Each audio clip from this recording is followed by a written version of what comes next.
Bébé antiraciste. On ne naît pas bébé antiraciste, on le devient. Un bébé antiraciste est élevé pour faire évoluer la société.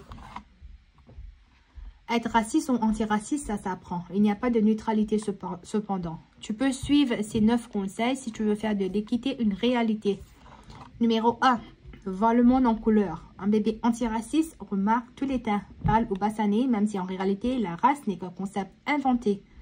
Si tu dis « je ne vois pas les couleurs, moi », c'est que tu dis ce qui est juste devant toi.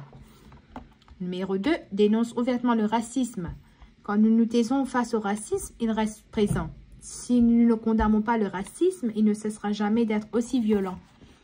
Numéro 3. Critique les politiques, pas les gens. Certaines personnes obtiennent plus et d'autres moins, car le système privilège parfois certains citoyens. Affirme-le haut et fort, le problème ce ne sont pas les gens.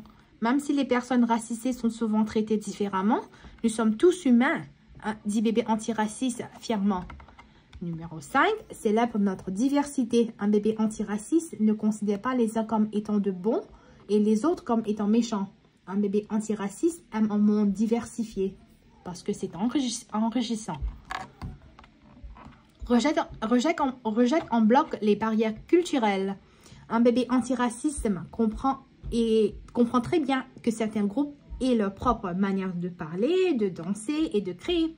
Un bébé antiraciste respecte tous les groupes qui ont un point de vue distinct de la majorité.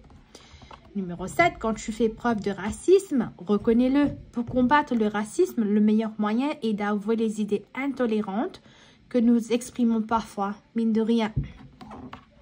Numéro 8. Deviens antiraciste. Un bébé antiraciste apprend sans cesse, il change et il progresse. Un bébé antiraciste reste à l'écoute des gens.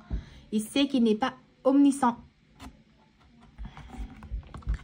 Et confiance, numéro 9, et confiance quand nous éliminerons le racisme. Un bébé antiraciste chasse les idées reçues et œuvre pour le bien. Il ne juge pas un livre à sa couverture. Il lit d'abord l'histoire jusqu'à la fin. La fin.